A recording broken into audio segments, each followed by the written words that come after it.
High বন্ধুরা, আমার এটা ছোটোখাটো একটা আমার কী বলে ব্যবসা করি আমি। আর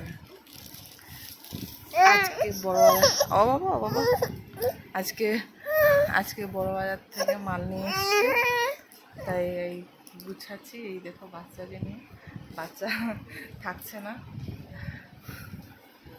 তাই একটু কাজে ব্যস্ত হয়ে গেছি বলে তোমাদেরকে আমি ব্লগ দিতে পারি না। আর ছোট্ট করে একটু ব্লগ বানাচ্ছি আমাদেরকে দেখানোর জন্য। এই দেখো চারিদিকে কাপড় জামা একবার দিচ্ছে, চারদিকে ছনচিত্র হয়ে আছে একবার। এই যে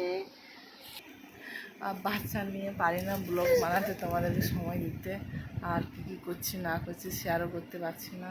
খাওয়া দাওয়া ঠিকঠাক টাইমের মতন হয় না, রান্না বান্নাও সেরকম ঠিকঠাক করতে পারি না। এই কারণে আমি তোমাদেরকে ব্লগ দেখাতে পারি না, ভিডিও করে দেখাতে পারি না। আর এই ব্যস্ততা আমার